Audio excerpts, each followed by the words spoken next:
This is not a story about a single failure. It is a story about a decision that worked once and was never questioned again. In Youngstown, Ohio, in the middle of the last century, the Porter family made a choice that felt responsible, safe, and permanent.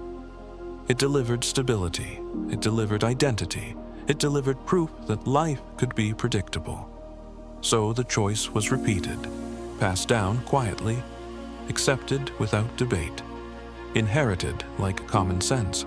Across 4 generations, the Porters trusted the same solution to solve different problems. Each time, the world had changed. Each time, the decision stayed the same.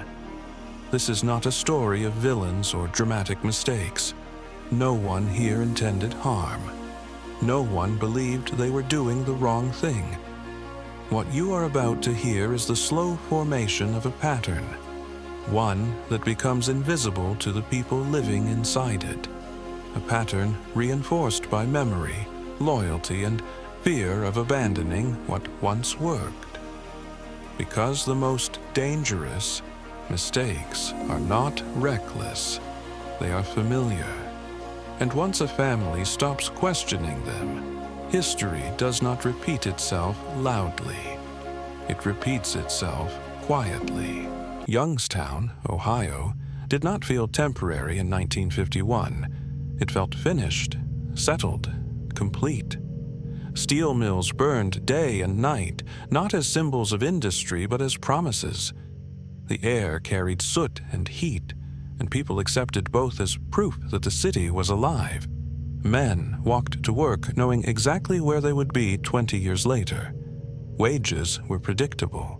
Homes were modest but permanent. The future did not require imagination. For Franklin Porter Sr., born in 1924, that certainty felt like rescue. He returned from the Korean War in late 1950 with no interest in risk. He had seen disorder close enough to recognize its shape. What he wanted was structure, routine, a system strong enough to carry the weight of a life without asking questions. Republic Steel offered exactly that. His hiring did not feel like opportunity. It felt like correction, a return to something stable after years defined by uncertainty. Franklin did not see himself choosing a career. He saw himself choosing safety. The job paid reliably. The benefits arrived on schedule. Promotions were slow but transparent. You knew where you stood because the system told you. For a man who had spent years following orders where the logic arrived only after consequences, this clarity felt earned. By 1953, Franklin had purchased a small house on the south side of the city. White siding, narrow yard, basement unfinished. It was not impressive, but it was solid. That mattered more than comfort. Stability required walls that did not move. Marriage followed soon after. Children were planned, not imagined. Everything in Franklin's life aligned around continuation.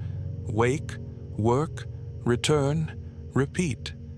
This rhythm was not questioned because it did not fail. What Franklin could not see, what no one in Youngstown was encouraged to consider, was that this system did not require understanding. It required obedience, loyalty, stillness. And for the first time in his life, stillness felt like progress. Neighbors spoke the same language of reassurance. The mills would always need men. Steel would always be required. Cities were built on it. Wars were won with it. There was no practical scenario where this foundation disappeared. The logic was simple. Therefore, it was trusted. Franklin internalized a belief without realizing it had been formed. That stability, once achieved, became permanent by default. This belief was not reckless. It was reasonable. And that is why it survived unchallenged. The first decision was not dramatic. It did not feel heavy. it did not arrive with warning signs. It arrived quietly, dressed as responsibility. And it worked. By the late 1950s, the Porter household no longer felt provisional. It felt established. Franklin Porter Sr. moved through his days with the quiet confidence of a man whose life followed a visible track. His position at the mill advanced incrementally, not quickly, but predictably. Predictability mattered more than speed. Speed introduced risk. Predictability meant survival could be planned. Daniel Porter was born in 1952 into this environment of measured certainty. From his earliest years, he absorbed the unspoken rules of the household. Work came before discussion. Stability came before preference. The future did not belong to those who experimented. It belonged to those who remained useful. Franklin rarely explained these principles. He embodied them. He did not talk about the mill with pride or resentment. He talked about it the way one talked about weather, something constant, unavoidable, and essential. The mill existed. Therefore, life organized itself around it. By the Iowa time, Daniel was old enough to notice the city beyond his street. Youngstown confirmed everything his father believed.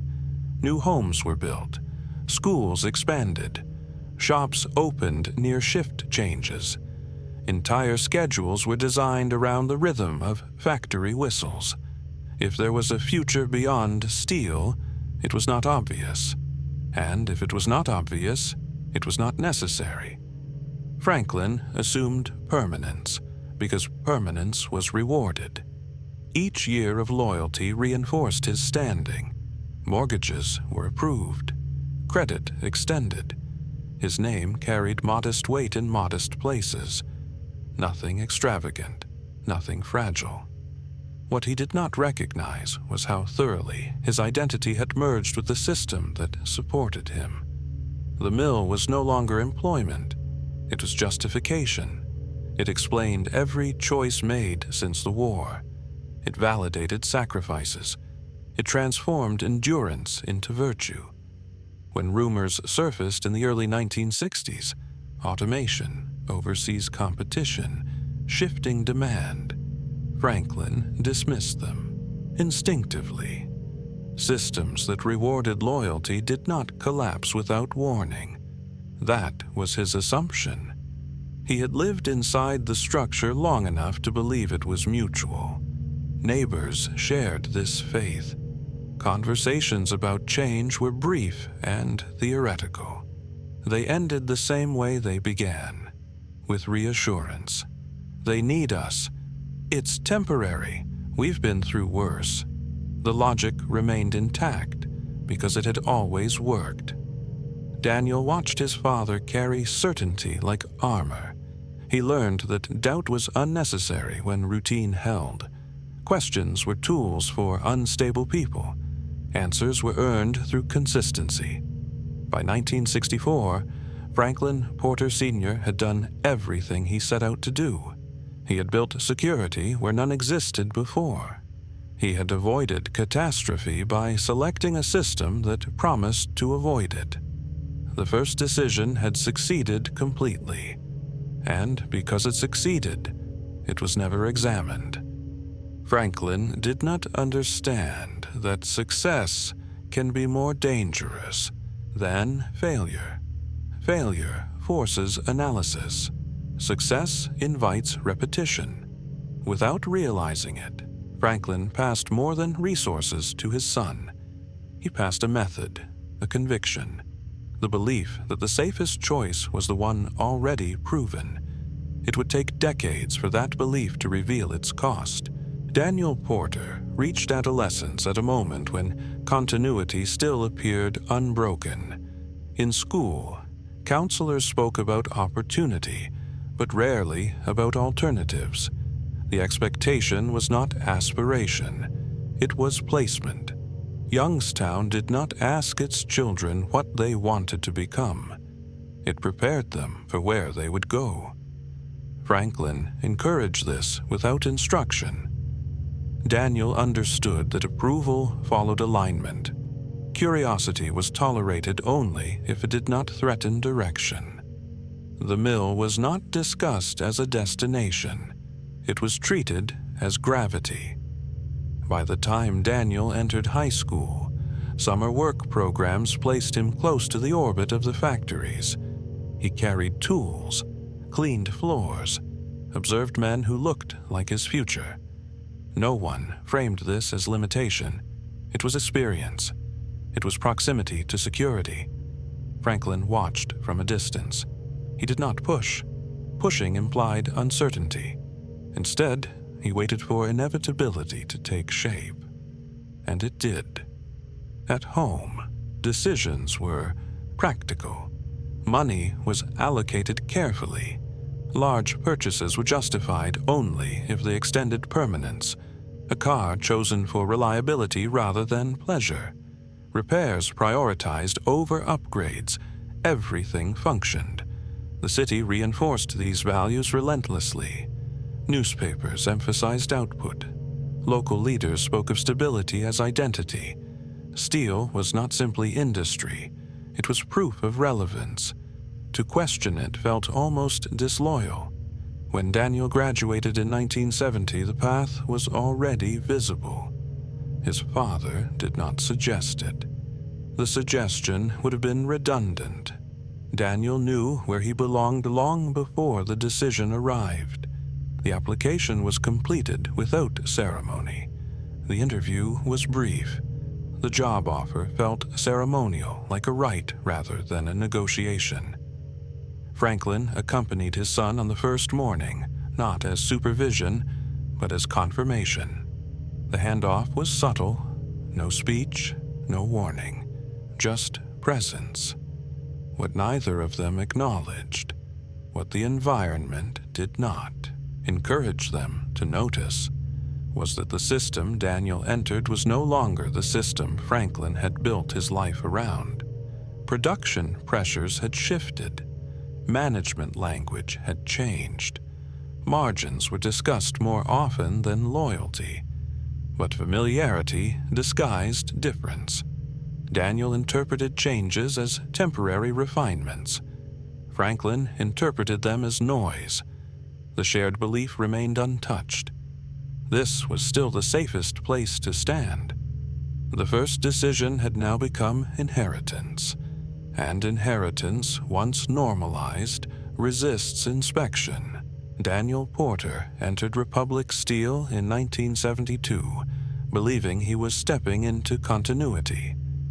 The floors were the same color his father remembered. The machines carried familiar sounds. The men around him spoke the same shorthand of endurance. On the surface, nothing had changed. Beneath it, everything had. Productivity targets tightened, shifts adjusted without explanation. Managers rotated more frequently, carrying language that emphasized efficiency over loyalty. Words like streamlining and optimization appeared where patience once had. Daniel noticed these changes, but categorized them as temporary. Systems always recalibrated. Then they returned to balance. This was the belief he had inherited. Franklin watched his son adapt with quiet approval. The transfer was complete. Daniel learned quickly, remained reliable, avoided conflict. He understood that visibility was not advantage. Stability came from being needed, not noticed. In the mid-1970s, small disruptions became measurable. Over time, disappeared. Maintenance budgets thinned. Older workers retired early without replacement. None of this was catastrophic on its own. Together, they suggested something else, a shift not in operations, but in intent. Daniel felt it first as uncertainty that did not announce itself. Schedules changed, paychecks fluctuated, conversations ended sooner. When he mentioned these things at home, Franklin listened without concern. He had seen cycles before. This felt familiar enough to ignore. The city tried to reassure itself. Local papers framed changes as modernization. Officials promised competitiveness. The mills, they said, were adjusting to survive. Survival implied permanence. Permanence implied safety. Daniel married in 1976. The decision felt aligned. Stability justified expansion. A house was purchased on the same principles his father had followed: modest, durable, near work. The future was still assumed. Children were discussed as timing, not risk. By the late 1970s, denials required maintenance. Layoffs arrived in waves small enough to explain away. Friends lost positions, then found them again, or disappeared quietly from the conversation. Everyone knew someone affected. Few connected the dots. Franklin retired in 1981 with benefits intact. The system had kept its promise to him. His certainty calcified. Proof became personal. Daniel interpreted this as validation. If the system had carried one generation, it could still carry another. He dismissed growing contradictions as transitional costs. Adaptation was happening somewhere above him. His role was to stay steady until it finished. This was the second mistake, not because it lacked logic, but because it relied entirely on memory. The early 1980s stripped ambiguity from the conversation. Announcements arrived without cushioning. Entire departments closed. Shifts collapsed into fewer hours. Men who had worked side by side for decades were separated by notices taped to boards.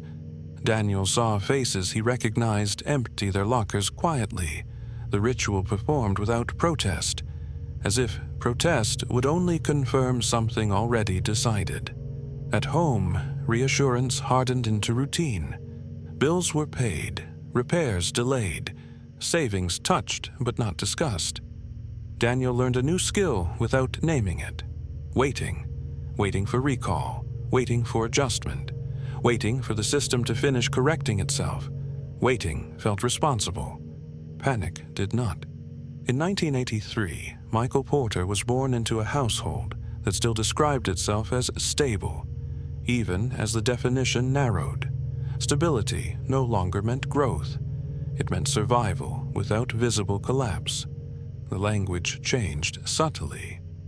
Conversations shifted from plans to contingencies. Not openly, only enough to remain functional. Daniel doubled down, extra shifts when available, temporary transfers, short-term assignments that promised continuity without guaranteeing it. Each move reinforced the belief that commitment would be recognized eventually. Franklin watched these efforts with pride and relief.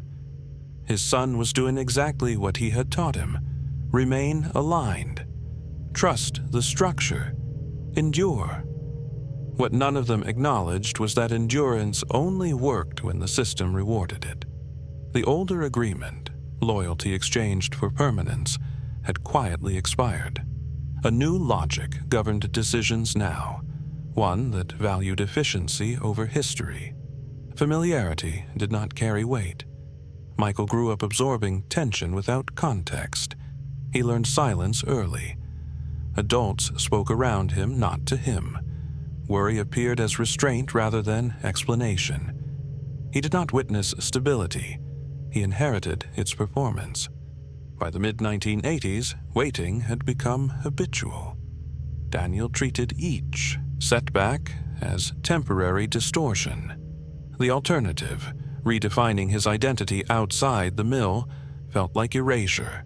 He had been shaped for continuity, not replacement. This was how the pattern adapted without breaking. The decision did not change. The conditions did. And instead of revising the choice, the family preserved it through patience. Patience, once virtuous, began to function as deferral. By the time Michael Porter reached his teenage years, the city no longer pretended consistency. Vacant buildings appeared between occupied ones. Shops closed without announcements. Familiar routes passed signs that no longer meant anything. The mills still stood, but they no longer defined time. At school, guidance counselors spoke differently than they once had. Fewer assumptions, broader suggestions, community colleges, retraining programs, distant opportunities. These words entered Michael's life without clarity, floating between encouragement and warning. Daniel listened to this language with discomfort. It lacked commitment.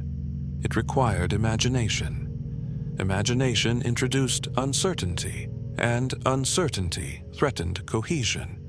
He preferred explanations that ended with return. The family responded the way it always had, by adjusting without redefining. A line of credit replaced missing hours. Small debts were justified as bridges. Repairs were delayed. Emergencies were postponed. In conversation, even when they arrived in practice, waiting became a background process. Franklin passed away in 1989. His death did not feel like an end, but like a closing of proof. The man who had trusted the system had been carried by it to the finish. Daniel interpreted this as confirmation rather than coincidence. The past reinforced itself. Michael experienced the loss differently. With his grandfather gone, the logic of continuity lost its anchor. Stories no longer connected cleanly to present conditions. Advice arrived without application. He began to notice the dissonance his parents avoided naming. By the early 1990s, improvisation replaced expectation. Temporary contracts, non-union work, unspoken compromises. Each solution promised time. None promised change. The family spoke less about direction and more about endurance. The language narrowed. When choices were offered, they were framed as disruptions rather than options. Michael internalized this constraint quietly. He learned that curiosity required justification. Debt accumulated patiently. Nothing collapsed. That was the point. Collapse remained hypothetical, always a few decisions away. Daniel believed this was management. He believed maintaining form was equivalent to control. The difference between postponement and strategy blurred until it was no longer discussed. This was the third mistake. Not repetition, but refinement of delay. Michael Porter entered adulthood without ceremony. There was no clear threshold, no moment where plans were announced and followed. Graduation arrived, and with it a pause rather than direction. The city offered fewer answers than it once had, and the family offered familiar ones. Daniel suggested patience, not explicitly. He spoke in tone and implication. Wait a year.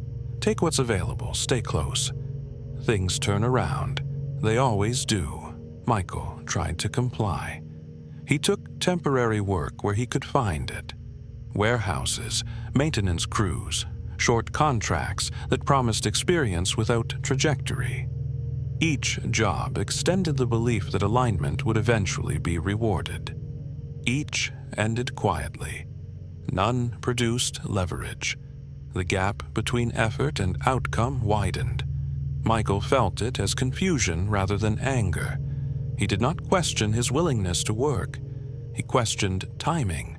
Something always seemed slightly misaligned, as if he had arrived moments after opportunity had passed. At home, improvisation intensified. Credit cards became normalized. Loans restructured into longer timelines. Each financial adjustment was framed as consolidation, not desperation. Words mattered. Desperation implied loss of control. Consolidation implied planning. Daniel maintained outward calm. He still spoke about recovery in the future tense. The mill, the city, the economy, everything remained provisional. Nothing required redefinition yet. But Michael noticed something his father did not. He noticed that time itself had become the primary cost. Each year deferred reduced flexibility. Each compromise narrowed options. The waiting that once protected the family now consumed it. By 1995, the illusion of return could no longer support itself. The mills that remained employed fewer men at higher efficiency. Loyalty no longer translated to position. History carried no weight in negotiations. Michael was offered an opportunity, small, imperfect, distant, a job outside Youngstown. Not glamorous, not stable, but different. It required leaving the context where the family's logic made sense. The offer unsettled the household. Daniel framed it as unnecessary risk. Starting over implied abandonment. It implied that everything endured so far had been misplaced. To leave would be to admit error, not just personal, but inherited. Michael felt the pressure of that implication. He understood what staying represented. He also understood what leaving would disrupt. The choice was no longer about employment. It was about whether continuity itself was still serving a purpose. He delayed his answer. This delay felt familiar, comforting, responsible. And that familiarity frightened him more than failure ever had. Michael Porter did not leave Youngstown with certainty. He left with restraint. In 1997, after months of delay framed as consideration, he accepted the offer he had nearly declined too many times. It paid less than promises once had. It required relocation. It carried no guarantee of permanence. What it offered instead was distance from routine, from expectation, from the inherited logic that had governed every decision before it. Daniel did not argue openly. He withdrew. Silence replaced persuasion. Silence had always worked before. Michael's departure did not trigger collapse. That was the unsettling part. The household continued. Adjustments were made, accounts were managed, life retained its outline. The pattern persisted even as one of its participants stepped outside it. In 1998, Evan Porter was born into a reality that no longer pretended stability. He did not inherit certainty. He inherited awareness. By then, the city had adjusted its expectations. Work was fragmented. Identity was improvised. The old promises no longer structured conversation. Michael raised his son without mythology. He did not dismiss the past, but he refused to sanctify it. Stories were told without conclusions, without instructions embedded inside them. Evan learned that history could inform without prescribing. Daniel aged into reflection rather than recovery. Retirement arrived smaller than planned.